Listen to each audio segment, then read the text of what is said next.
જય શ્રી કૃષ્ણ મિત્રો, આ વિડીયોમાં આપણે 2026માં પુરુષોત્તમ માસમાં આવનારી પરમા એકાદશી વિશેની માહિતી મેળવીશું. તેનું મહત્ત્વ જોશું અને તેની પૂજા વિધિ વિશે પણ જોશું. જો આપ ચેનલમાં નવા હોય તો વિડીયોને લાઇક, શેર અને સબસ્ક્રાઈબ જરૂર કરજો, જેથી આવનારા વિડીયોની અપડેટ આપ સુધી પહોંચી શકે. ધન્યવાદ. આમ તો એકાદશીનું વ્રત દર મહિને થાય જ છે, પરંતુ અધિક માસ અથવા પુરુષોત્તમ માસમાં આવતી એકાદશીઓનું વિશેષ મહત્ત્વ માનવામાં આવે છે. એવું કહેવાય છે કે જે ભક્તો આ એકાદશીનું વ્રત કરે છે તેમની બધી ઈચ્છાઓ પૂર્ણ થાય છે અને તેઓ ઘણા જન્મોના પાપોથી મુક્ત થાય છે. આ એકાદશીઓ દુર્લભ ગણવામાં આવે છે, કારણ કે તે દર 3 વર્ષે ફક્ત એક જ વાર આવે છે. તો ચાલો જાણીએ કે અધિક માસમાં 2026માં આવતી પરમા એકાદશીની શુભ તારીખ અને શુભ મુહૂર્ત વિશે. અધિક માસની બીજી એકાદશી એટલે પરમા એકાદશી, જે 11 જૂન 2026ના રોજ ઉજવવામાં આવશે.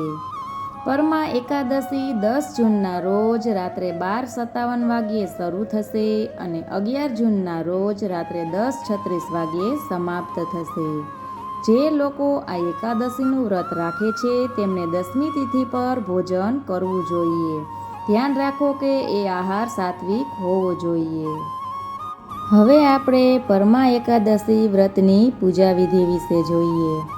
વહેલી સવારે ઉઠીને ગંગાજળ મિશ્રિત પાણીથી સ્નાન કરી લેવું અને સૂર્યદેવને અર્ઘ્ય આપવું. પૂજા ઘરોને ગંગાજળ છાંટીને પવિત્ર કરવું અને ભગવાન વિષ્ણુ અને માતા લક્ષ્મીની મૂર્તિ કે છબીને સ્થાપિત કરવી. વિષ્ણુજીને પીળા ફૂલ, પીતાંબર, અક્ષત, ધૂપ, દીપ અને નૈવેદ્ય, ફળો અને પંચામૃત અર્પણ કરવા જોઈએ. પરમા એકાદશી વ્રત કથાનું પઠન કરવું જોઈએ અથવા તો શ્રવણ કરવું જોઈએ. બ્રાહ્મણને ફળાહાર કરાવી દક્ષિણા આપવી જોઈએ. એકાદશીના બીજા દિવસે શુભ મુહૂર્ત જોઈને વ્રતના પારણા કરવા જોઈએ. પરમા એકાદશીના મહત્ત્વ વિશેની વાત કરીએ તો પરમા એકાદશી એટલે કે પરમ એકાદશી એ ભગવાન વિષ્ણુને સમર્પિત અને ખૂબ જ ફળદાયી વ્રત છે, જે દર 3 વર્ષે આવતા અધિક માસના કૃષ્ણ પક્ષમાં આવે છે. આ વ્રત કરવાથી તમામ પાપોનો નાશ થાય છે. આ લોકમાં સુખ અને પરલોકમાં મોક્ષની પ્રાપ્તિ થાય છે.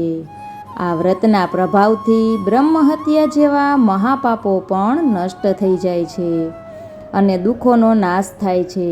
પરમા એકાદશીનું વ્રત કરનાર વ્યક્તિને ગરીબીમાંથી મુક્તિ મળે છે અને જીવનમાં સુખ શાંતિ આવે છે. આ વ્રત કરનારને અશ્વમેઘ યજ્ઞ અને તીર્થયાત્રા કર્યા સમાન પુણ્ય ફળ મળે છે. હિન્દુ ધર્મમાં એવી માન્યતા છે કે આ વ્રત રાખવાથી વ્યક્તિને મૃત્યુ પછી સીધા વૈકુંઠ ધામની પ્રાપ્તિ થાય છે. આમ પુરુષોત્તમ માસમાં આવનારી પરમા એકાદશીનો આપ સૌ પણ લાભ લેશો. પરમા એકાદશી એ ખૂબ જ મહત્ત્વની એકાદશી છે. ભગવાન વિષ્ણુની અને માતા લક્ષ્મીની તેમજ પુરુષોત્તમ ભગવાનની અસીમ કૃપા તમારા બધા ઉપર પણ બની રહે એવા શુભ આશીષ. ધન્યવાદ.